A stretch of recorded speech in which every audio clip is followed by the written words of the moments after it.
মামা, মেয়েটাকে দেখেছিস তুই? কি জুস দেখতে। আরে দোস্ত, তোদের সাথে বসলে এরকম কথা বলিস? মেয়েটা এদিকে যাচ্ছে, এখন এরকম কথা বলার কি দরকার? দেখি তো আমাদের সিনিয়র মনে হচ্ছে। আরে সিনিয়র জুনিয়র এসব আমাদের কাছে যায় না। আমাদের সাথে বসলে এরকম কথাই শুনতে হবে। তাহলে তোরা থাক, আমি চলে যাচ্ছি। আমি এরকম কথা বলতে পারবো না। পরে আমার পরিবারের লোকজন যদি এরকম কথা শুনে, তাহলে আমার বাবা আমাকে খুন করে ফেলবে। বলেই রাফি সেখান থেকে চলে আসতে যাবে, তখন পিছন থেকে তার বন্ধু রাজীব তাকে অনেকবার ডাকলো, কিন্তু রাফি সোজা চলে আসলো। রাফি তার সামনে থাকা মেয়েটাকে দেখলো, অনেকক্ষণ তার দিকে তাকিয়ে দেখে সেও হাঁটতে শুরু করলো। রাফি এসে ক্লাসে বসলো। একটু পর তার বন্ধুরা রাজীব এসে রাফির পাশে বসে বলল, দোস্ত, তুই চলে আসার পর সেখানে রিমি এসেছিল। রিমি এসে তোকে অনেকক্ষণ খুঁজেছে, কিন্তু আমরা বলিনি, তাই ক্লাসে আসেনি, নইলে ক্লাসে চলে আসতো। আর বলিস না, মেয়েটা জ্বালিয়ে রাখছে না, সারাক্ষণ পেছনে পড়ে থাকে। আমি তাকে কতবার বলেছি আমার সাথে ওর সম্পর্ক হওয়া যাবে না, কারণ আবার বাবা যদি শুনে এরকম কথা, তাহলে কিন্তু আমাকে মেরে ফেলবে। জানিস তো, সবসময় বন্দুক নিয়ে ঘুরে বেড়ায়। তখনই সামনে সেই মেয়েটা এসে ঢুকলো। সব ছাত্রছাত্রী দাঁড়িয়ে গেল। রাফি কিছুই বুঝে উঠতে পারছে না, কিন্তু একটু পর শুনলো মেয়েটা তাদের নতুন ইংলিশ টিচার। কথাটি শোনার পর রাফির হাত পা কাঁপতে শুরু করলো, কারণ রাজীবের সাথে সেখানে সেও দাঁড়িয়েছিল। মেয়েটা এখন তাদের কি না জানি করে। তখন মেয়েটা রাফি আর রাজীবকে দেখে কিছুটা রাগী চোখে তাকালো আর বলল, হ্যালো স্টুডেন্ট, আমি রিয়া চৌধুরী, তোমাদের নতুন ইংলিশ টিচার। আজ থেকে আমি তোমাদের ইংলিশ পড়াবো। তোমাদের ইংলিশ স্যার বদলি হয়ে অন্য জায়গায় চলে গেছেন। আমরা সবাই ম্যামকে সালাম করলাম। তারপর ম্যাম আস্তে আস্তে সবার পরিচয় জানতে শুরু করলেন। যখন আমাদের পালা আসলো, তখন আমার সামনে এসে দাঁড়িয়ে বললেন, এই ছেলে, তোমার নাম কি? রাফি তখন ভয়ে কাঁপতে কাঁপতে আস্তে আস্তে বলল। জি জি জি, আমার নাম রাফি। তখন ম্যাম আর কিছু বলল না। পাশে থাকা রাজীবের নাম জেনে তিনি আবারও পড়াতে শুরু করলেন। পড়ানো শেষ যখন ঘন্টা পড়ল, তখন তিনি রাফি আর রাজীবকে বললেন। এই, তোমাদের ক্লাসে ফার্স্ট কে? তখন রাজীব পাশ থেকে বলল, আমাদের ক্লাসে একজনই ভালো স্টুডেন্ট আছে, আর সে হচ্ছে আমার বন্ধু রাফি। এছাড়া এই ক্লাসে যতটা আছে সবগুলা এক একটা গাদা। কথাটা শোনার পর রিয়া ম্যাডাম রাফির দিকে এগিয়ে আসলেন। এসে রাজীবের গালে ঠাস করে একটা থাপ্পড় বসিয়ে দিলেন। প্রথম দিনে এসে কাউকে মারা এটা সবার জন্য একটু অস্বাভাবিক ছিল। ম্যাম তখন রাগী চোখে বললেন, এই ছেলে, তোমাকে আমি জিজ্ঞেস করেছি কে যে ফার্স্ট এমনিতেই দাঁড়াবে। তোমাকে আমি বলেছিলাম তুমি সবার পরিচয় করিয়ে দিতে, আমি সবাইকে চিনে নেব, কিন্তু তুমি এত বেশি কথা বলো কেন? আরেকদিন যদি আমার ক্লাস এরকম ফাজলামি দেখি, তাহলে কিন্তু লাথি দিয়ে ক্লাস থেকে বের করে দিব। রাজীব তখন ভয়ে কাঁপতে শুরু করলো। রাফিও পাশে বসে কাঁপতে শুরু করলো। তখন রাফি আস্তে আস্তে দাঁড়িয়ে বলল, জি ম্যাম, আমি এই ক্লাসের ফার্স্ট এবং সবাই পড়াশোনায় অনেক ভালো। তারা ঠিকমতো পড়াশোনা করলে অবশ্যই ভালো রেজাল্ট করবে। ঠিক আছে, বসো, ঠিক মতো পড়াশোনা করবে। আর তুমি যাওয়ার সময় আমার সাথে দেখা করে যাবে। আমি তোমার জন্য আমার রুমে অপেক্ষা করব। তখন তুমি আমার ওখানে দেখা করে যাবে। যদি দেখা করে না যাও, তাহলে কিন্তু হাড্ডি গুড্ডি ভেঙে দিব। আমি কিন্তু অন্য টিচারদের মতো নই। আমার সাথে বাজে ব্যবহার করতে আসলে কিন্তু খুন করে ফেলবো। জি ম্যাম, আমি যাওয়ার সময় আপনার সাথে নিশ্চয়ই দেখা করে যাব। রিয়া তখন ঠিক আছে বলে সেখান থেকে চলে গেল, গিয়ে অন্য ক্লাসে ঢুকলো। এদিকে রাফি ভয়ে কাঁপতে শুরু করেছে। তখন রাজীব পাশ থেকে বলল, দোস্ত, মেয়েটা কি ভয়ঙ্কর, তাই না? প্রথম দিন এসেই থাপ্পড় মেরে দিল। আজ পর্যন্ত কেউ আমার গায়ে হাত তুলতে পারেনি, আর এই মেয়েটা এসেই আমার গায়ে হাত তুলে দিল। আর তোকে বলল যেতে দেখা করতে, না জানি তোর সাথে কি করে। শালা, তোর জন্য সব কিছু হয়েছে, এখন আবার বড় বড় কথা বলতেছিস? তুই যদি আসার সময় এরকম কথা না বলতি, তাহলে এত রেগে যেত না। এখন না জানি আমাকে নিয়ে গিয়ে কি করে। এমনিতে আমি সবসময় ভয়ের মধ্যে থাকি, নিজের বাবাকে নিয়ে। আরও একটা ভয় এসে ঢুকে গেছে। যাও মামা, তোমার কি হয় সেটা পরে দেখা যাবে। এখন আপাতত আমি আমার বাসায় চলে যাই, আর ক্লাস করব না। আবার যদি আসে তাহলে কিন্তু একদম শেষ করে দিবে। বলে রাজীব সেখানে উঠে চলে গেল। রাফি পেছন থেকে ডাকছে, কিন্তু সে তার কোনো কথাই শুনছে না। সে সোজা বেরিয়ে গেল। রাফি তখন ভয়ে ভয়ে পুরো ক্লাসগুলো করলো। এরপর যখন সবার সময় আসলো তখন আস্তে আস্তে ম্যাডামের রুমের দিকে গেল। এর মধ্যেই রাফির থেকে জেনে নেয় তার পরিচয়। আমি আরাফাত, রাফি বাবা মায়ের একমাত্র ছেলে। আমার একটা বড় বোন আছে, তার বিয়ে হয়ে গেছে। এখন পরিবারে একমাত্র আমি আছি। আমার বাবা একজন পুলিশ কমিশনার আর মা গৃহিণী। বাবার ভয়ে সবসময় আমি কাঁপতে শুরু করি, কারণ বাবা সবসময় আমাকে শাসনের মধ্যে রাখে, কোনোদিন পড়াশোনায় কোনো ফাঁকি দিতে চায় না। সেই জন্য আমি এখন ক্লাসের ফার্স্ট বয়, বাকিটা পরেই জানতে পারবেন। এখন আপাতত গিয়ে ম্যাডামের সাথে দেখা করি। যখন ম্যাডামের রুমের সামনে গিয়ে বললাম, ম্যাম আসতে পারি? রিয়া তখন কেবিনে বসে নিজের ফোন ঘাঁটছিল। হঠাৎ করে কারোর কণ্ঠ শুনে উপরের দিকে তাকিয়ে দেখে রাফি এসেছে। তখন সে ধীর গলায় বলল, হ্যাঁ, ভিতরে আসো। রাফি তখন আস্তে আস্তে ভিতরে ঢুকলো। তখন রিয়া বলল, তুমি তো পড়াশোনায় ভালো আছো, তাহলে কেন এরকম করো সব সময়? আমি আসার সময় তোমাদের এরকম একটা বাজে কথা শুনলাম। এরকম কথা কিভাবে বলতে পারলে তোমরা? তোমাদের মতো ছেলেদের কারণে ভালো মেয়েরা কলেজে আসতে পারে না। তাদেরকে সব সময় তোমরা এরকম বাজে কথা বলতে থাকো। এরকম কথা বললে কি কোনো মেয়ে আর কোনোদিন কলেজে আসতে চাইবে? সরি ম্যাম, আসলে আমি বুঝতে পারিনি। আমি ওর সাথে দাঁড়িয়েছিলাম, তখন হঠাৎ করে ও এরকম কথা বলবে এটা আমি কোনোদিন চিন্তা করিনি। প্লিজ, আমি ওর হয়ে ক্ষমা চাচ্ছি। কোনো দিন আর এরকম হবে না। হ্যাঁ, আমি বুঝতে পারছি তুমি ভালো ছাত্র, তুমি ভালো মানুষও, কিন্তু এরকম বন্ধুদের সাথে থাকলে তুমি একদিন খারাপ হয়ে যাবে। জানো তো, সঙ্গ দোষে লোহা ভাসে। যদি ভালো সঙ্গের সাথে না থাকো তাহলে কিন্তু তোমার একদম সব কিছু শেষ হয়ে যাবে। মানুষ তোমাকে খারাপ বলবে। খারাপ লোকের সাথে থাকলে মানুষ খারাপ বলবে, ভালো লোকের সাথে থাকলে ভালো বলবে। তাই সবসময় ভালো মানুষের সঙ্গে থাকার চেষ্টা করবে। জি ম্যাম, আমি চেষ্টা করব, কিন্তু ও ভালো ছেলে, হঠাৎ করে কি জানি হয়ে গেল, সেই জন্য এরকম একটা কথা বলে ফেলছে। মনে হয় আমি ওর হয়ে ক্ষমা চাচ্ছি। ও আমার ছোটবেলার বন্ধু, সত্যি বলতে ও খারাপ ছেলে নয়। এই ছেলে, আমি কি তোমাকে জিজ্ঞেস করেছি কে ভালো আর কে খারাপ সেটা বর্ণনা করতে? আমি যেটা বলেছি সেটা শুনো। আমি কিন্তু বেশি কথা একদম পছন্দ করি না। আমার সামনে কেউ বেশি কথা বলতে পারে না। আমি যেটা বলেছি সেটাই করতে হবে তোমাকে। তুমি যদি ভালো হয়ে এই কলেজে পড়তে চাও তাহলে ওর সঙ্গ ছেড়ে দাও, ওর থেকে দূরে দূরে থাকবে। কিন্তু ম্যাম, ও যে আমার ছোটবেলার বন্ধু, ওর সাথে হঠাৎ করে বন্ধুত্ব নষ্ট করব কি করে? আমাকে অনেক ভালোবাসে আমার বন্ধু। ভালোবাসার নমুনা কি সেটা আমি আসার সময় দেখতে পেয়েছি। এরকম খারাপ একটা কথা বললো, তুমি যদি কয়েকদিন ওই ছেলের সাথে থাকো তাহলে তুমিও আস্তে আস্তে খারাপ কথা বলতে শুরু করবে। তাই খুব সাবধান। যদি ওর সাথে চলো তবুও যেন কোনোদিন মুখে কোনো খারাপ কথা শুনতে না পাই। যে আমার সামনে খারাপ কথা বলবে তাকেই আমি একদম কলেজ থেকে বের করে দেওয়ার ব্যবস্থা করব। সরি ম্যাম, আমি কথা দিচ্ছি আর কোনোদিন ও খারাপ কথা বলবে না। আমি ওকে বোঝাবো। ঠিক আছে, এখন তুমি তোমার বাসায় চলে যাও। ঠিকমতো পড়াশোনা করবে। কালকে যে পড়াগুলো দিয়েছি সেগুলো ঠিকমতো পড়ে আসবে। কালকে কিন্তু সবার আগে তোমার পড়া ধরবো।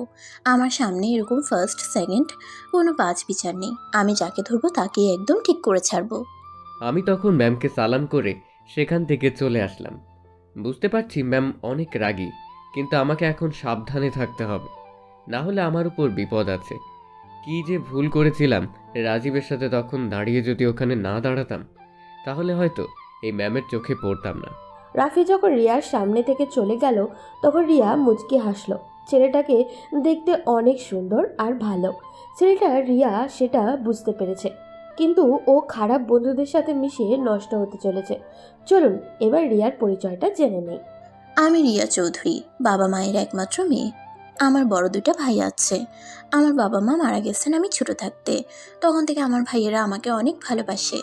বাড়িতে আমার ভাবিরা আছেন। ভাইয়ারা মিলে একটা বড় ব্যবসা দেখাশোনা করেন। আমাকে তারা নিজেদের জীবনের চেয়ে বেশি ভালোবাসেন। কিন্তু আমি চাই আমি ভালো কিছু একটা করতে। সেজন্য পড়াশোনা শেষ করে চাকরি করতে চেয়েছি। ভাইয়ারা কোনোদিন আমাকে কোনো কাজে বাধা দেননি। সেই জন্য আমার কোনো অসুবিধা হয়নি। আমিও নতুন চাকরি নিয়েছি, কিন্তু আমার মধ্যে একটা প্রতিবাদী স্বভাব রয়েই গেছে ছোটবেলা থেকে। আমি খারাপ কাজ সহ্য করতে পারি না। যেখানেই খারাপ দেখি সেখানেই প্রতিবাদ করতে শুরু করে দেই। আজকে কলেজে দিয়ে ঢোকার সময় এরকম একটা কথা শুনলাম। এরপর ওদেরকে আচ্ছা করে সাইজ করে দিয়েছি। আশা করা যায় আর পরে এরকম কথা বলবে না।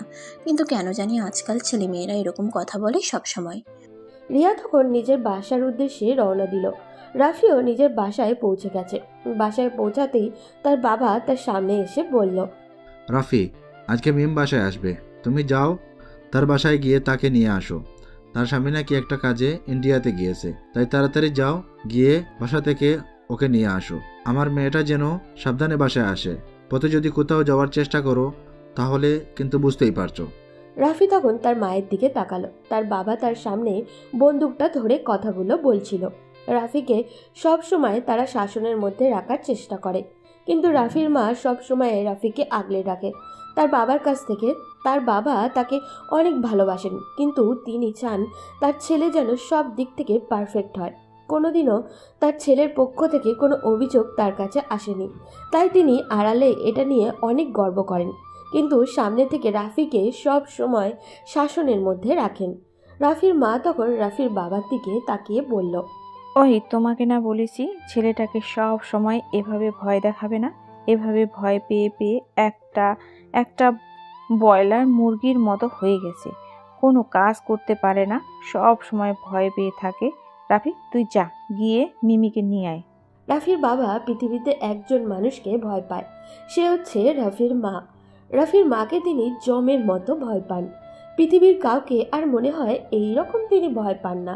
কত অপরাধীদেরকে ধরেছেন, কত অপরাধীদেরকে শাস্তিও দিয়েছেন, কিন্তু একটা জায়গায় আসলে তিনি আর কথা বলতে পারেন না। হয়তো সকল পুরুষেরাই নিজেদের স্ত্রীর কাছে দুর্বল। রাফি সবেমাত্র কলেজ থেকে ফিরে এসেছে। ইচ্ছা ছিল কতক্ষণ বিশ্রাম নেবে, কিন্তু তার বাবার আদেশ পালন করতেই হবে, তাই চলে গেল তার বোনের বাসায়। তাদের বাসা থেকে 20 মিনিটের পথ। রাফি তার বোনের বাসায় যেতে তার বোন এগিয়ে এসে জড়িয়ে ধরে বলল, ভাই, তুই এসেছিস, তোকে না বললাম মাঝে মাঝে আমার সাথে এসে দেখা করে যাবি? এই একটু রাস্তা, এখানে তুই আসিস না, কোথায় থাকিস সব সময়? আমি কি করে আসবো আপু? তোমরা যে হিটলারের কাছে আমাকে রেখে এসেছো, আমাকে একটা সেকেন্ডের জন্য শান্তি দেয় না। সবসময় একটা না একটা কাজের মধ্যে রাখে, কোথাও যেতে দেয় না, ঘুরতে গেলেও মারে। ছি রাফি, এরকম কথা বলছিস কেন? বাবা তো তোর ভালোর জন্য এরকম করে। তুই এরকম করে কথা বললে তো হবে না। এখন চুপচাপ এখানে বস, আমি তোকে নাস্তা দিচ্ছি। এর ভিতরে আমি রেডি হয়ে যাই, এরপর বাসায় চলে যেতে হবে। মিমের শ্বশুর শাশুড়ি লন্ডনে থাকেন, আর তার স্বামী দেশে অনেক বড় একটা বিজনেস করে। হয়তো বিজনেসের কোনো কাজেই ইন্ডিয়াতে গেছেন, এজন্য মিম একা বাসায় থাকতে পারবে না, তাই রাফি নিতে চলে এসেছে। মিম একটু পরেই রেডি হয়ে আসলো। রাফি মিমকে নিয়ে বেরিয়ে পড়লো বাসার উদ্দেশ্যে। ওদিকে রিয়া বাসায় পৌঁছাতেই তার ভাই এগিয়ে আসলো। এসে তার বড় ভাই ইমরান বলল, কি ব্যাপার বোন, প্রথম দিন কলেজ কেমন কাটলো? অনেক ভালো ভাইয়া, তোমাকে অসংখ্য ধন্যবাদ আমার স্বপ্নটা পূরণ করে দেওয়ার জন্য। আমি ভাবছিলাম তোমরা আমাকে চাকরি করতে দিবে না, কিন্তু তোমরা আমার সকল স্বপ্ন পূরণ করে দিচ্ছ। আমি কিভাবে তোমাদের এই ঋণ শোধ করব? এরকম করে কথা বলতে পারলি বোন? তুই আমাদের একমাত্র বোন, তোর যদি স্বপ্ন পূরণ না করি তাহলে কার স্বপ্ন পূরণ করবো বল? তোকে ছাড়া আমাদের জীবন যে একদম নিঃস্ব, তুই যে আমাদের জীবনের সব কিছু। হ্যাঁ, আমরা তো গাঙের জলে ভেসে এসেছি, আমাদের নিয়ে কারোর কোনো মাথা ব্যথা নেই। পেছন থেকে রিয়ার বড় ভাবি এ কথাটা বলল। রিয়া তখন তার ভাবির সামনে গিয়ে জড়িয়ে ধরল। তাদের সুন্দর সংসার, 2 ভাই আর 2 ভাইয়ের বউ নিয়ে তারা খুব ভালোই চলছিল। রিয়ার ছোট ভাই আরমান এখনও অফিসে, সে এখনও আসেনি। রিয়া তখন তার বড় ভাইয়ের সাথে বসে খাওয়া দাওয়া শেষ করলো।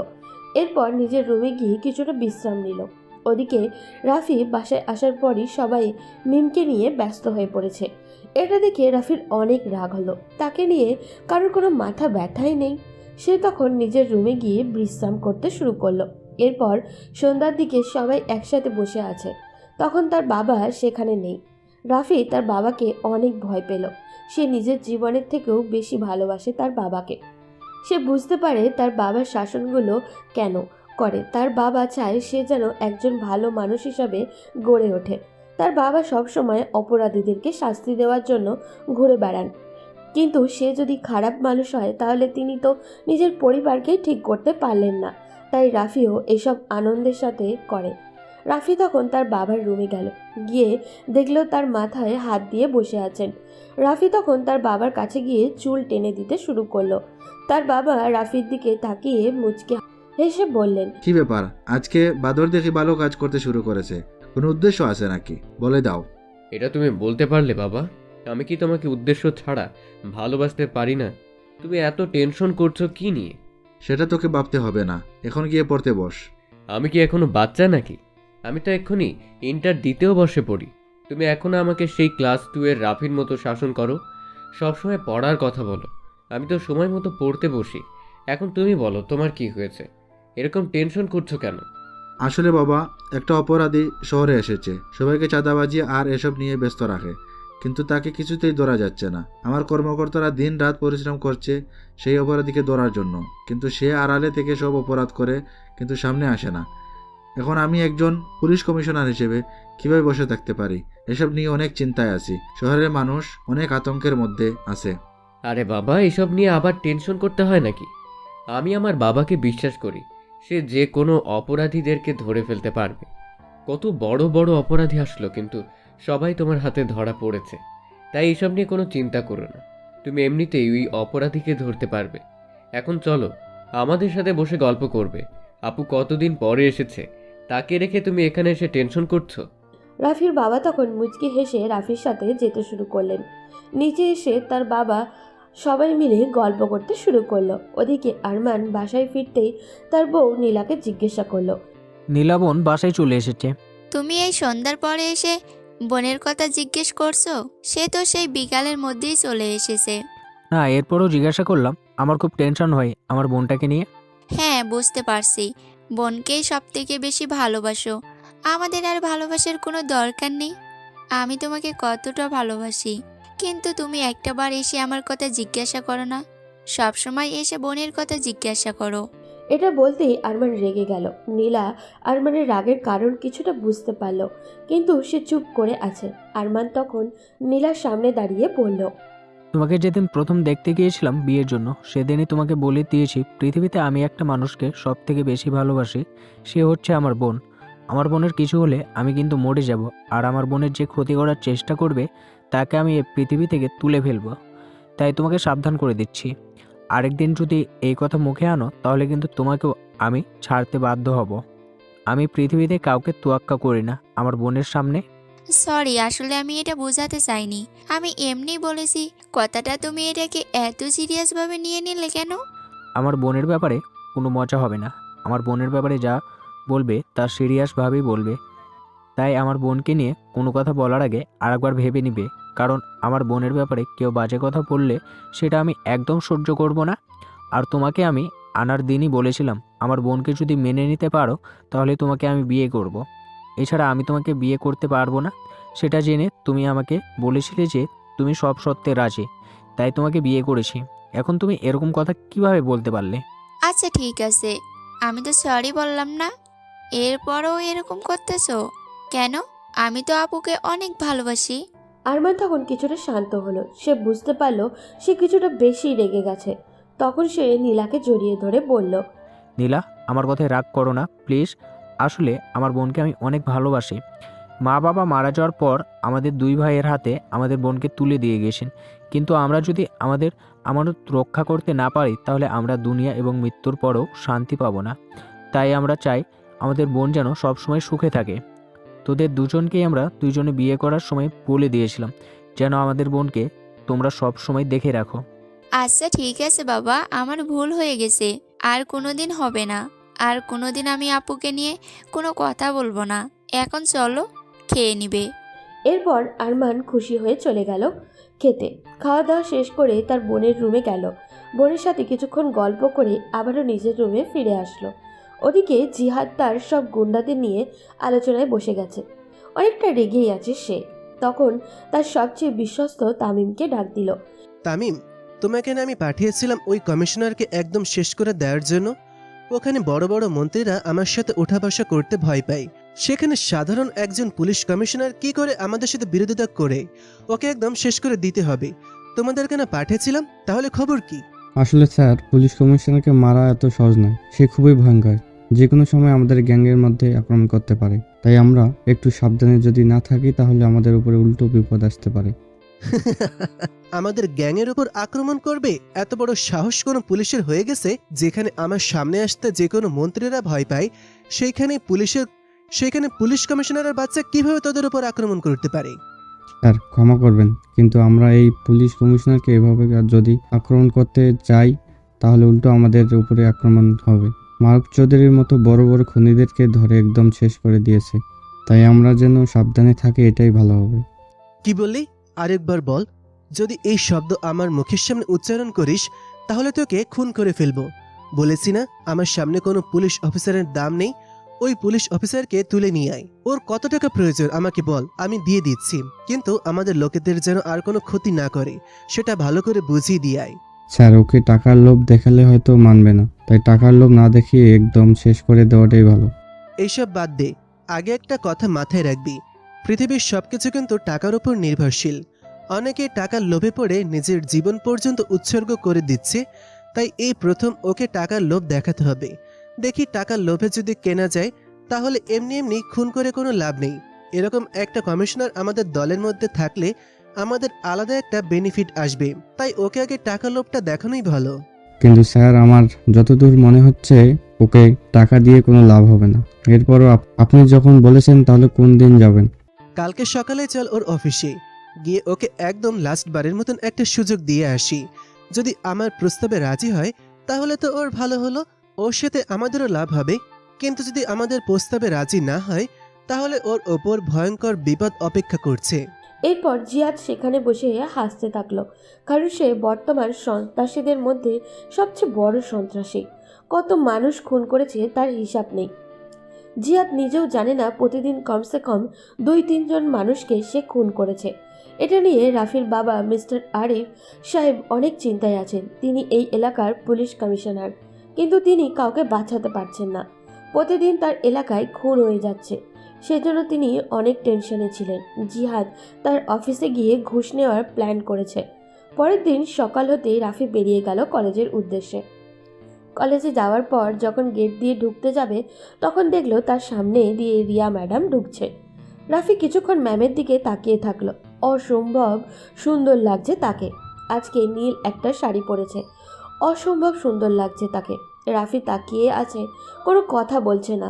হঠাৎ করে রিয়া ম্যাডাম সেটা লক্ষ্য করলেন। তখন রাফির সামনে এসে হালকা ধাক্কা দিয়ে বললেন, কি ব্যাপার রাফি, তুমি এভাবে তাকিয়ে আছো কেন আমার দিকে? কোনো সমস্যা হয়েছে নাকি? কলেজের গেট দিয়ে ঢুকতে যাবে কিন্তু পথে দাঁড়িয়ে আছো, বুঝতে পারছি না। সমস্যা কি তোমার? রাফি যেন একটা ঘোরের মধ্যে ছিল। ম্যামের ধাক্কা খেয়ে তার হুঁশ ফিরে আসে। তখন বুঝতে পারলো সে ভুল করে ফেলেছে। সেই জন্য ম্যামের দিকে তাকিয়ে বলল, সরি ম্যাম, আসলে আমি এখানে দাঁড়িয়ে রাজীবের জন্য অপেক্ষা করছিলাম। ও আসলে একসাথে ক্লাসে যাবে, তাই এখানে দাঁড়িয়েছিলাম। আমি তোমাকে না বলেছি রাজীবের সাথে তেমন মিশবে না? তাহলে কেন রাজীবের জন্য অপেক্ষা করছো? তাড়াতাড়ি ক্লাসে যাও। ঠিক আছে ম্যাডাম। বলে রাফি ক্লাসের উদ্দেশ্যে রওনা দিল আর মনে মনে ভাবতে লাগলো, কি মায়াবী লাগছিল তখন তাকে। যদি কেউ দেখতো তাহলে সত্যিই সে পাগল হয়ে যেত। আমিও পাগল হয়ে গিয়েছি ম্যামের ওই মায়াবী মুখে। আমি কি করব কিছুই বুঝে উঠতে পারছিলাম না। শুধু এদিক ওদিক তাকাচ্ছিলাম, শুধু ম্যামকেই দেখতে পাচ্ছি। না, এরকম কেন হচ্ছে আমার সাথে আমি সেটাও বুঝতে পারছি না। একটু পরে যখন ম্যাম ক্লাসে আসে আমি আর একবার ক্রাশ খেলাম। সত্যি বলতে ছোটবেলা থেকে সিনিয়র আপুদের আমার একটু বেশি পছন্দ, কিন্তু এরকম যে ম্যামের প্রতি আকৃষ্ট হয়ে যাব সেটা আমি কোনোদিন বুঝতে পারিনি। কালকে ম্যামকে দেখলাম আর আজকে এরকম লাগছে কেন আমি বুঝতে পারছি না। রাফি অনেক কষ্ট করে ক্লাসগুলো শেষ করলো। এরপর নিজের বাসায় চলে আসলো। এভাবে তার দিন চলতে শুরু করলো। ম্যামের সাথে এখন তার খুব ভালোই বোঝাপড়া হয়ে গেছে। রাফিকে অনেক ভালোবাসেন ম্যাম, কিন্তু সেটা ছাত্র হিসাবে। কিন্তু রাফি ভিতরে ভিতরে ম্যামকে ভালোবেসে যাচ্ছে নিজের সিনিয়র ওয়াইফ বানাবে বলে। কিন্তু এটা কি কোনোদিনও সম্ভব? প্রায় 2 মাস চলে গেছে ম্যাম এসেছেন। এরপর থেকে রাফির পড়াশোনায় অনেক উন্নতি হয়েছে, কিন্তু সে আর থাকতে পারছে না। রাফির কেন জানি মনে হচ্ছে ম্যাম তার কাছ থেকে হারিয়ে যাবেন। সেই জন্য সে চায় ম্যামকে প্রপোজ করে দিতে। রাফি তার জীবনের কোনো মেয়েকে প্রপোজ করেনি, কোনো মেয়ের সাথে তেমন কথাও বলেনি, কিন্তু কেন জানি আজকে তার মনের ভিতর আলাদা একটা সাহস চলে এসেছে। রাফি তখন রাজীবের সাথে পরামর্শ করলো। রাজীব তখন রাফির পিঠে থাপ্পড় দিয়ে বলল, যা মামা, দোয়া করে দিলাম। আশা করা যায় ম্যাম তোর কথায় রাজি হয়ে যাবে, কিন্তু ম্যামকে বিয়ে করার পর কিন্তু আমাকে প্রতি পরীক্ষায় পাশ করিয়ে দিতে হবে, না হলে কিন্তু আমি তোর উপরে অভিশাপ দিয়ে দেব। রাফি তখন হাসতে হাসতে সেখান থেকে চলে আসলো। এসে ভয়ে ভয়ে ম্যামের সামনে গিয়ে দাঁড়ালো। ম্যাম তখন রাফির দিকে তাকিয়ে কিছুটা মুচকি হেসে বলল, আরে রাফি, তুমি এভাবে দাঁড়িয়ে আছো, কোনো কথা বলবে নাকি? কিছু বলার হলে বলে ফেলো তাড়াতাড়ি। রাফি তখন কিভাবে কি বলবে বুঝে উঠতে পারছিল না। তখন অনেক ভয় নিয়ে রিয়ার সামনে গিয়ে হাঁটু গেড়ে একটা গোলাপ এগিয়ে দিয়ে বলল, ম্যাম, আপনাকে প্রথম যেদিন আমি দেখেছিলাম সেদিন থেকে আমার মনের ভিতর আলাদা একটা অনুভূতি কাজ করা শুরু করেছে। আমি জানি না এই অনুভূতি কিসের অনুভূতি, কিন্তু আমি শুধু এটা জানি যে আপনাকে আমার লাগবে, আপনাকে আমার খুব প্রয়োজন। আপনাকে ছাড়া আমি একটা মুহূর্ত চিন্তা করতে পারি না।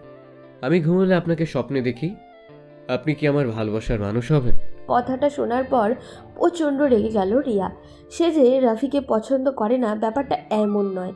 রিয়া রাফিকে পছন্দ করে, কিন্তু সে তার ভাইদের বিরুদ্ধে যেতে পারবে না। তাই সে ছোটবেলা থেকে একটা কথাই ভেবে এসেছে, সে যদি বিয়ে করে তাহলে তার ভাইদের পছন্দেই বিয়ে করবে।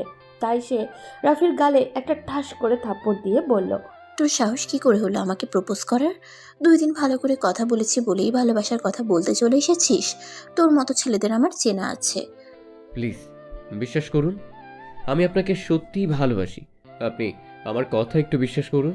রিয়া তখন অনেক রেগে যায়। রাফির গালে কয়েকটা থাপ্পড় দিয়ে চিৎকার করে বলে ওঠে, তোকে আমি অনেক ভালো ছেলে ভেবেছিলাম, কিন্তু তুই অনেক খারাপ ছেলে। তুই আর কোনোদিন আমার চোখের সামনে আসবি না। তোকে আর আমি আমার চোখের সামনে দেখতে চাই না। আর এক মুহূর্ত এখানে দাঁড়ালে কিন্তু আমি তোকে খুন করে ফেলবো। তাই এখনই আমার সামনে থেকে চলে যা। তোকে আমি আমার সামনে দেখতে চাই না। বলে রিয়া রাফির দিকে রাগের দৃষ্টিতে তাকিয়ে থাকলো। রাফি তখন কান্না করতে করতে সেখান থেকে চলে আসে। রাস্তা দিয়ে হাঁটছে আর কান্না করছে। সে কি করবে কিছুই বুঝে উঠতে পারছে না। তখন হঠাৎ করে একটা গাড়ি থেকে 2টা লোক নেমে আসে, তাকে কিছু একটা মুখে ধরে। তখন রাফি বেহুশ হয়ে যায়। ওদিকে রিয়া কান্না করতে করতে সেখান থেকে চলে যায়। রাফিকে অপমান করে সে নিজেও শান্ত হতে পারছে না। বাসায় যখন পৌঁছায় তখন তার 2 ভাই বসে গল্প করছিল। রিয়াকে কান্না করতে দেখে তারা অবাক হয়ে গেল, দৌড়ে আসলো রিয়ার কাছে। তখন রিয়ার সামনে এসে ইমরান বলল, বোন, তোর কি হয়েছে? এভাবে কান্না করছিস কেন? বল আমাকে। তোকে কি কেউ কিছু বলেছে? আমাকে বল, আমি ওকে শেষ করে দেব। প্লিজ বোন, তুই কান্না করিস না, আমাকে বল কি হয়েছে। হ্যাঁ রিয়া, কি হয়েছে বোন?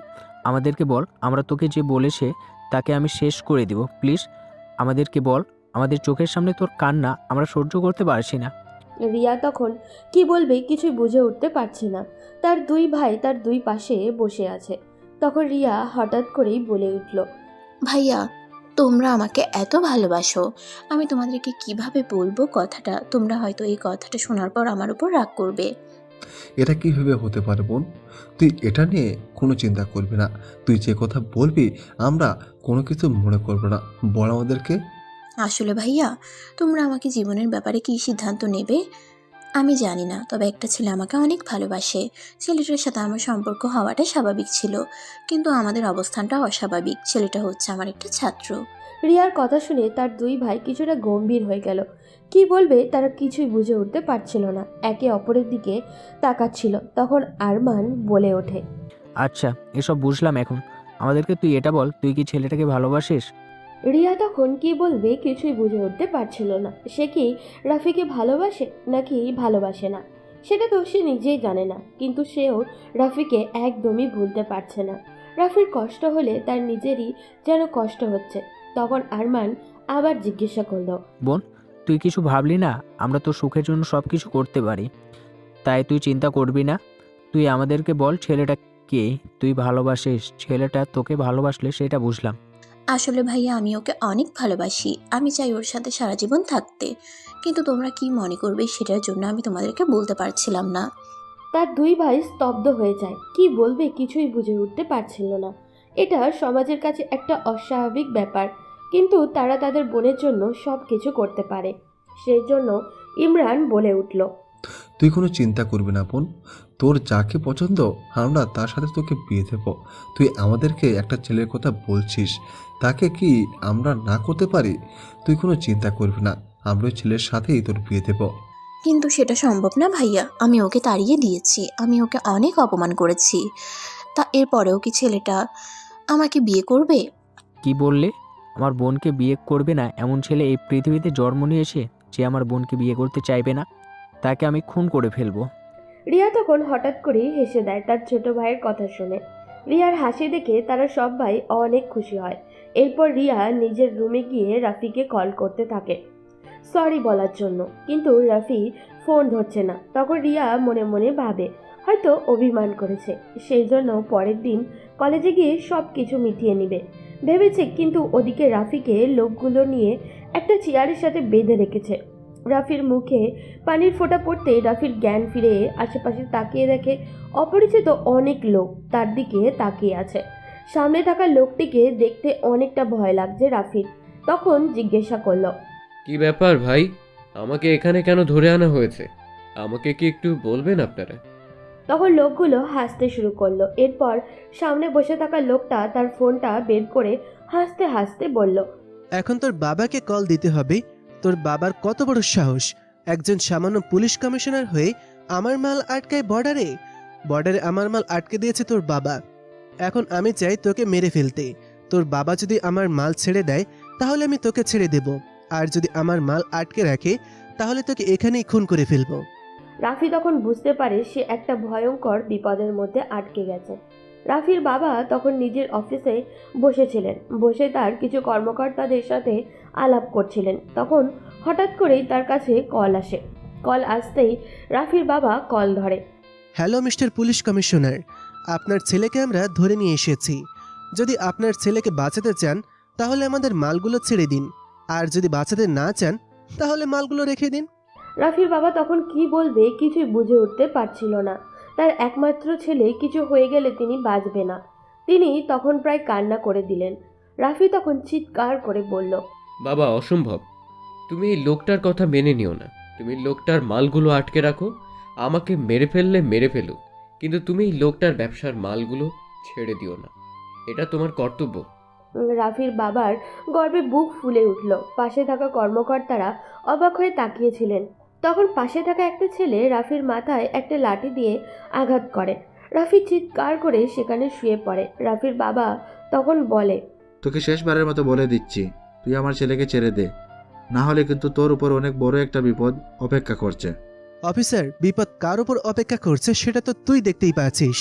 তোর ছেলে এখন আমার আন্ডারে, তাকে যখন খুশি মেরে ফেলতে পারি। জিহাদ, মারামারি ঝগড়া যা আছে আমার সাথে, তুই আমার ছেলের সাথে কেন এর প্রতিশোধ নিচ্ছিস? আমার ছেলেকে ছেড়ে দে বলছি। কথা বলে কোনো লাভ নেই।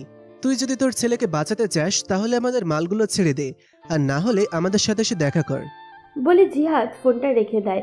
এরই মধ্যে রাফির বাবা জিহাদের লোকেশন ট্র্যাক করার চেষ্টা করে, কিন্তু জিহাদ বারবার তার লোকেশন চেঞ্জ করছে। রাফি এখনও অজ্ঞান অবস্থায় পড়ে আছে। পরের দিন সকালে যখন পুরো ঘটনা জানাজানি হয়ে যায়, কিন্তু রিয়া ঘটনাটা জানতে পারে না। সে আসে কলেজে রাফির সাথে দেখা করবে, কিন্তু সে এসে দেখে রাজীব বসে আছে কলেজ ক্যাম্পাসে। তখন রিয়া রাফিকে কোথাও খুঁজে পায় না। না পেয়ে সে চলে যায় রাজীবের কাছে, গিয়ে জিজ্ঞাসা করে, কি ব্যাপার রাজীব, রাফি আজকে কলেজেও আসেনি, কি সমস্যা তার? রাজীব তখন কান্না করতে করতে বলে, ম্যাম, সর্বনাশ হয়ে গেছে। রাফির বাবা একজন পুলিশ কমিশনার। ওনার কিছু শত্রুরা মিলে রাফিকে তুলে নিয়ে গেছে, বন্দি করে রেখেছে। এখন রাফির বাবা কোথাও খুঁজে পাচ্ছেন না। আমার বন্ধুর কি হবে ম্যাডাম?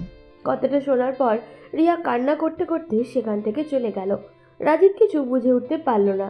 রিয়া নিজের বাসায় গিয়ে কান্না করছে। তখন তার ভাই আসলো। আসার পরে রিয়া পুরো ঘটনাটা খুলে বলল তাদের কাছে। তখন আরমান বলল, কি বলছিস? আমাদের কমিশনার সাহেবের ছেলে ধরে নিয়ে গিয়েছে? কার এত বড় সাহস? তুই কোনো চিন্তা করিস না, কমিশনার সাহেব অনেক বুদ্ধিমান লোক, তিনি যে কোনো সময় ধরে ফেলতে পারেন ওই অপরাধীকে, তাই চিন্তা না করে স্বাভাবিক থাক। ভাইয়া, তুমি চেনো রাফির বাবাকে? চিনব না কেন, ওনার সাথে আমার ভালোই পরিচয় আছে। উনি আমাদেরকে অনেক হেল্প করেছেন বিভিন্ন বিষয়ে, তাই কোনো চিন্তা করবি না, ওনার ব্যাপারে আমার ভালোই ধারণা আছে। অনেক এরকম বুদ্ধিমান লোক, সেটা আমি জানি, তাই কোনো চিন্তা করবি না, উনি রাফিকে উদ্ধার করে নিয়ে আসবেন। হ্যাঁ বোন, তুই কোনো চিন্তা করবি না। কমিশনার সাহেব অনেক ভালো মানুষ এবং অনেক সাহসী একজন মানুষ, তাই কোনো চিন্তা করবে না, উনি ওনার ছেলেকে উদ্ধার করে আনবেন। কিন্তু রিয়াকে শান্ত হতে পারছিল না, তাই ইমরান আর আরমান বেরিয়ে গেল রাফিকে খোঁজার জন্য। কিন্তু তারা কোথাও খুঁজে পেল না। এভাবে দেখতে দেখতে আরও একটা দিন কেটে গেল, কিন্তু কিছুতেই রাফির কোনো খোঁজ পাওয়া যাচ্ছিল না। ওদিকে রাফির জ্ঞান ফিরেছে। রাফি তখন জলের জন্য চিৎকার করে কাটতে লাগলো। তখন জিহাদ জল দিয়ে তার একটা লোককে পাঠালো। আপনারা কেন আমাকে ধরে রেখেছেন? আপনাদেরকে তো বললাম আমাকে মেরে ফেললো আমার বাবা ওই মালগুলোর অর্ডার দিবেন না, তাই আপনারা আমাকে ছেড়ে দিন। সাহস থাকলে আমার বাবার সাথে সরাসরি লড়াই করুন। এই ছেলে, তোকে বন্দি করে এনেছি, এরপরও তোর তেজ কমছে না? চুপচাপ এখানে বসে থাক, না হলে কিন্তু তোকে আমরা প্রথমে খুন করব, তারপর তোর বাবাকে। রাফি তখন চুপচাপ জলটা খেয়ে বসে রইল। তারও কিছুটা ভয় চলে আসছে। ওদিকে রাফির বাবা পাগলের মতো খুঁজে বেড়াচ্ছে। তখন তিনি জিহাদের লোকেশন ট্র্যাক করতে সফল হন এবং তার লোকেশন অনুযায়ী যেতে শুরু করেন। ওদিকে জিহাদ এই বিষয়টা জানতে পারে না, তাই সে তার জায়গা দুইবার পাল্টানোর পর একটা জায়গায় বসে আছে, রাফিকেও বেঁধে রেখেছে। তখন রাফির বাবা সেখানে পৌঁছে যায় তার ফোর্স নিয়ে, কিন্তু সেখানে অনেক লোকজন। জিহাদের যখন রাফির বাবা তার আস্তানায় আক্রমণ করেন, তখন রাফি বুঝতে পারে তার বাবা চলে এসেছে, কিন্তু জিহাদ তার সামনে বসে আছে। রাফির বাবা যখনই বাইরের সব লোককে মেরে ভিতরে আসেন, তখন জিহাদ রাফির মাথায় বন্দুক ধরে বলে, আরিফ, অনেক হয়েছে, আর যদি এক পাও এদিকে আসো তাহলে তোমার ছেলেকে এখানেই খুন করে ফেলবো। তাই চুপচাপ যেখানে দাঁড়িয়ে আছিস সেইখানেই দাঁড়িয়ে থাক, আর তোমার অফিসারদেরকে বলো বন্দুক ফেলে দিতে। না বাবা, তুমি লোকটার কথা শুনো না। এই লোকটাকে তুমি ধরে নিয়ে যাও। কত ছেলে মেয়েকেও মেরেছে তার হিসেব নেই। তাই আমার মৃত্যু হলেও এই পৃথিবীর অনেক ছেলে মেয়ে বেঁচে যাবে। রাফির বাবার সামনে তখন দুইটা দিক, একদিকে তার কর্তব্য, অন্যদিকে তার নিজের সন্তান। তিনি কি করবেন বুঝে উঠতে পারছিলেন না। তখন হঠাৎ করে রাফি তার কোণে দিয়ে জিহাদের মাথায় আঘাত করে। জিহাদ কিছুটা ছিটকে পড়ে। এর ভিতরেই এই রাফির বাবা দৌড়ে আসেন, এসে জিহাদকে ধরে ফেলেন। কিন্তু জিহাদের সেই চামচা তামিম তখনও এক জায়গায় লুকিয়ে আছে। সে তার বন্দুক বের করে রাফির দিকে তাক করে, মারে সোজা এসে রাফির বুকে আঘাত লাগে। রাফির বুক থেকে রক্ত পড়তে শুরু করে। তখন আরিফ সাহেব তামিমের মাথা বরাবর গুলি করেন, কিন্তু রাফির ততক্ষণে জ্ঞান হারিয়ে গেছে। রাফিকে নিয়ে যাওয়া হয়েছে একটা হসপিটালে, নিয়ে গিয়ে অপারেশনের ব্যবস্থা করা হয়েছে। গুলি একদম ভিতরে ঢুকে গেছে, সেই জন্য রাফির অবস্থা একদমই খারাপ, অনেক রক্তও গিয়েছে। ডাক্তার তখন রাফির বাবার দিকে এগিয়ে এসে বলল, কমিশনার সাহেব, আপনার ছেলের বুক থেকে অনেক রক্ত চলে গেছে। এখন তার জন্য সবার প্রথমে রক্তের প্রয়োজন। রক্ত না হলে আমরা অপারেশন করতে পারবো না। আপনি বি পজিটিভ রক্তের ব্যবস্থা করুন তাড়াতাড়ি। রাফির বাবা এখন কোথাও রক্ত পাবেন সেই চিন্তায় ব্যস্ত হয়ে পড়লেন। এদিকে আরমান আর ইমরান খবর পেয়ে তাদের বোনকে নিয়ে চলে এসেছে। আসার পর থেকে তারা দুইজনও কান্না করতেছে। রাফির বাবা তখন ইমরানকে দেখে এগিয়ে গেলেন, গিয়ে কথা বললেন তাদের সাথে। তখন রিয়া যখন খবর পেল বি পজিটিভ রক্তের দরকার, তখন সে বলল, আঙ্কেল, আমার বি পজিটিভ রক্ত, আমি চাই রাফিকে রক্ত দিতে। আপনি ডাক্তারকে বলুন আমি রক্ত দিব, যত তাড়াতাড়ি সম্ভব রাফিকে সুস্থ করে তুলুন প্লিজ। রাফির বাবা তখন ডাক্তারের সাথে কথা বললেন। ডাক্তার এসে রিয়াকে নিয়ে গেল। রিয়া গিয়ে রক্ত দিল। রক্ত দিয়ে সে এসে বাইরে বসে আছে। অপারেশন শুরু হয়ে গেছে। রাফির বুক থেকে গুলি বের করতে হবে। রিয়া কান্না করছে। তখন মিম হঠাৎ করেই রিয়াকে চিনতে না পেরে পাশে এসে জিজ্ঞাসা করে, কে তুমি বোন? আর আমার ভাইকে রক্ত দিয়ে বাঁচালে তোমার সাথে রাফির কি পরিচয়? রিয়া তখন কিছু বুঝতে পারে না। সে জানে রাফির একটা বোন আছে, কিন্তু সেটা সে চিনতে পারেনি। তাই সে বলল, আমি রাফিকে অনেক ভালোবাসি আপু, সেই জন্য। রাফি নিজেকে সব কথা মিমের কাছে শেয়ার করে। রিয়ার ব্যাপারটাও মিমের অজানা নয়। তখন মিম রিয়াকে জড়িয়ে ধরে বলে, তাহলে তুমি রিয়া? আমার ভাই তোমাকে অনেক ভালোবাসে, আমাকে অনেকবার তোমার কথা বলেছে, কিন্তু ভয়ে বলতে পারিনি তোমার সামনে। আপু রাতে সুস্থ হয়ে যাবে তো? আমার অনেক চিন্তা হচ্ছে। আমি ওকে অনেক অপমান করেছিলাম, কিন্তু এরপর যে এরকম হয়ে যাবে আমি কিছুই বুঝতে পারছি না কি হবে। এই বোকা মেয়ে, কান্না করো কেন? কিছুই হবে না, তুমি কোনো চিন্তা করো না। আমার ভাই সুস্থ হয়ে যাবে। তুমি আমার ভাইকে চেনো না, ও অনেক ধৈর্যশীল। প্রায় 2 ঘন্টা এভাবে চলার পর ডাক্তার বেরিয়ে আসে। ডাক্তার বেরিয়ে আসতেই সবাই ডাক্তারকে ঘিরে ধরে। ডাক্তার তখন রাফির বাবাকে উদ্দেশ্য করে বলে, আলহামদুলিল্লাহ কমিশনার সাহেব, আপনার ছেলের বুক থেকে আমরা গুলি বের করতে সক্ষম হয়েছি, কিন্তু এখনো কিছু বলা যাচ্ছে না। বুক থেকে অনেক রক্ত চলে গেছে, সেই জন্য কিছুটা আঘাতপ্রাপ্ত এই দিকটা, তাই আমরা কিছু বলতে পারছি না।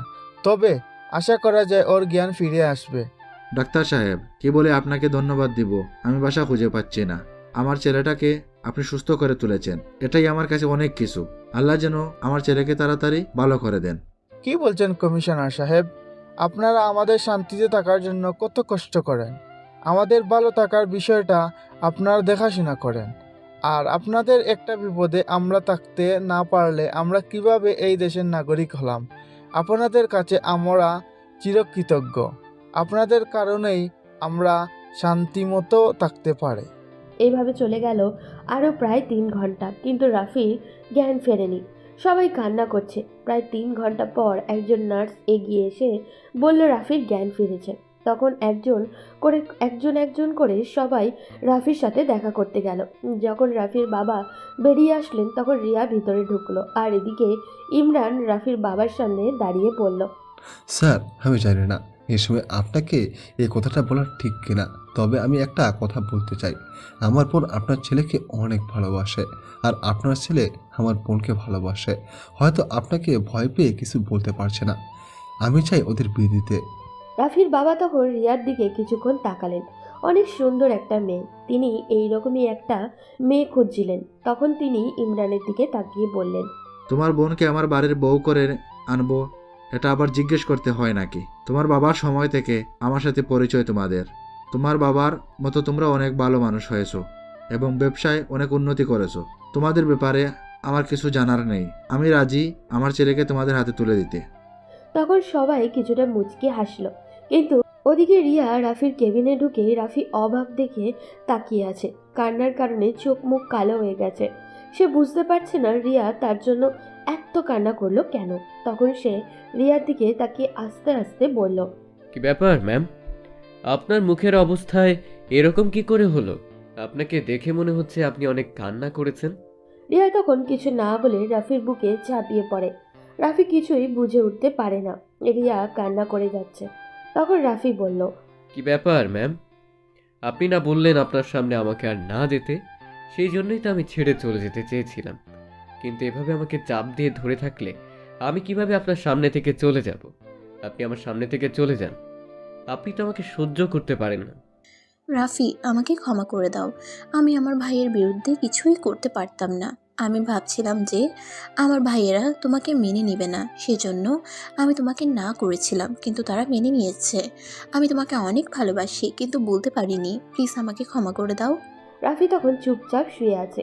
এটা দেখে রিয়া আরও জোরে কান্না করে। তখন রাফি রিয়াকে নিজের বুকের সাথে আটকে ধরে বলে, আরে ম্যাম, কান্না করছেন কেন? আপনি তো আমার বউ হবেন। আমার বউ এভাবে কান্না করলে কিভাবে হবে বলেন? তাদের এই জড়িয়ে থাকার মধ্যেই হঠাৎ করে রাজীব রুমের মধ্যে প্রবেশ করে। রুমের মধ্যে প্রবেশ করতেই রাজীব চিৎকার করে বলে, ভাবি, আপনার উপর আমার একটা অভিযোগ আছে। আপনি তো এখন আমার বন্ধুর বউ হচ্ছেন, কিন্তু আপনি আমাকে প্রথম দিন এসে তারপর মেরেছেন। তার বিচার কিন্তু করতে হবে। বন্ধু, তুই তোর বউকে শাসন করে দিবি, বলে দিবি আমাকে যেন আর না মারে। সে কি বিনা দোষে তোকে মেরেছে? তুই দোষ করেছিলি সেই জন্য তোকে মেরেছে। আর এরকম করবি না, এরকম করলে মার খাবি। আমিও তোকে পেটাবো। এখন কিন্তু আমার অনেক পাওয়ার হয়ে গেছে। কি বললি শালা বাটপার? আমার সাথে ছোটোবেলা থেকে বড় হয়েছিস, কিন্তু আমার ব্যাপারে এরকম কোন কথা বললি না। কিন্তু এই 2 দিনের পরিচয়ে নিজের বউয়ের পক্ষ নিয়ে নিলি। ঠিক আছে, আমার সাথে আর বন্ধুত্ব রাখতে হবে না। আমার সাথে বেইমানি করলি, যা, আমি তোকে অভিশাপ দিলাম, তোর আর কোনো দিন বাবু হবে না। চপ বন্ধু, এরকম অভিশাপ দিস না। আমার অনেক দিনের স্বপ্ন আমি আমার ছেলের সাথে একসাথে পড়ালেখা করব। তুই এরকম করিস না বন্ধু, আমার সব কিছু শেষ করে দিস না। রিয়া তখন অনেক লজ্জা পেয়ে যায়। 2 বন্ধুর কথার মধ্যখানে রিয়া তখন বলে ওঠে, এই, তোমাদের কি লজ্জা বলতে কিছুই নেই? দেখেছো আমি একটা মেয়ে, এখানে লজ্জা পাচ্ছি, আর তোমরা এরকম কথা বলেই যাচ্ছ। আর রাজীব, তোমাকে আমি আরও পিটবো যদি এরকম কোনোদিন আর কাজ করো। তোমার যদি কাউকে পছন্দ হয় তাহলে আমার জামাইয়ের মতো সরাসরি গিয়ে বলে দিবে। এভাবে আরও 1 সপ্তাহ কেটে যায়। রাফি এখন মোটামুটি সুস্থ হয়ে উঠেছে। তাদের বিয়ের ব্যবস্থা করা হচ্ছে। আজ রাফির বিয়ে, সেজন্য রাফি অনেক সুন্দর করে সেজেছে। বিয়েটা ভালোভাবে মেটার পর বাসর ঘরে বসে আছে রিয়া আর রাফি। তখন রাফি বলে, ম্যাম, আপনি আমাকে অনেক কষ্ট দিয়েছেন। আপনি যেদিন আমাকে না করেছিলেন, বুকে অনেক আঘাত পেয়েছিলাম। ও তাই নাকি? আমার পিচ্চি বরটা দেখি কষ্ট পেয়েছে। এই, আমি পিচ্ছি না। এখন বিয়ে করালে আমি একটা পিচ্চির বাবা হয়ে যাব। তাহলে কি আমি ওরে এসে জুড়ে বসেছি বিয়ে না করলে? ও তাই তো। তাহলে কই তোমার বাবু? রাফি তখন রিয়াকে জড়িয়ে ধরে হারিয়ে গেল ভালোবাসার সমুদ্রে। ভালো থাকুক পৃথিবীর সকল সত্যিকারের ভালোবাসা। ভালোবাসা একটি শাশ্বত অনুভূতি। এটি এমন একটি শক্তি যা মানুষের হৃদয়কে বদলে দিতে পারে, জীবনকে অর্থপূর্ণ করে তুলতে পারে। ভালোবাসা কখনোই বয়সের সীমা মানে না, কারণ এটি কোনো শারীরিক ব্যাপার নয়, এটি মনের গভীর অনুভূতির প্রতিফলন। আমরা অনেক সময় সামাজিক চাপ কিংবা পারপার্শ্বিকতার কারণে ভালোবাসার মধ্যে বাধা খুঁজে পাই। কেউ হয়তো ভাবে এটা আমার বয়সের সঙ্গে যায় না, কিংবা এই সম্পর্কটা বয়সের কারণে ঠিক হবে না। কিন্তু সত্যি বলতে ভালোবাসার কোনো নির্দিষ্ট সময় বা বয়স নেই। এটি এমন একটি অনুভূতি যা যখন আসে তখন আমাদের জীবনের সব সীমাবদ্ধতা অতিক্রম করে। বিশ্বের অনেক দৃষ্টান্তই রয়েছে যেখানে ভালোবাসা বয়সের সীমাকে উপেক্ষা করেছে। বিখ্যাত কবি রবীন্দ্রনাথ ঠাকুর বা লিওনার্দো দা ভিঞ্চির মতো মানুষদের জীবনে ভালোবাসা এসেছে এমন সময়ে যখন সমাজ হয়তো সেটিকে সহজভাবে নেয়নি, কিন্তু তারা প্রমাণ করেছে যে ভালোবাসার শক্তি সমস্ত বাধা পেরিয়ে যায়। আপনার জীবনে যদি কোনো সম্পর্ক আসে যেখানে আপনি মনে করেন এই মানুষটি আপনার জীবনের জন্য গুরুত্বপূর্ণ, তবে বয়সের কারণে পিছু হাঁটবেন না। ভালোবাসা যখন আসে তখন সেটি আপনাকে নতুন করে বাঁচার অর্থ দেয়। তাই আসুন ভালোবাসাকে বয়সের সীমা দিয়ে বিচার না করে হৃদয়ের গভীরতা দিয়ে মাপি, কারণ দিনের শেষে জীবনে ভালোবাসাই হলো সেই জিনিস যা আমাদের মানুষ হয়ে বাঁচতে শেখায়। ভালোবাসুন এবং ভালোবাসা ছড়িয়ে দিন, কারণ ভালোবাসাই জীবন। তো বন্ধুরা, আমাদের গল্পটি আপনাদের কাছে কেমন লাগলো অবশ্যই কমেন্ট করে জানাতে ভুলবেন না। আর যদি ভালো লেগে থাকে তাহলে একটি লাইক দিয়ে আমাদের চ্যানেলটি সাবস্ক্রাইব করে রাখুন। দেখা হবে অন্য কোনো ভালোবাসার গল্পে। সেই পর্যন্ত ভালো থাকুন, সুস্থ থাকুন এবং ভালো রাখুন নিজের ভালোবাসার মানুষটিকে। ধন্যবাদ।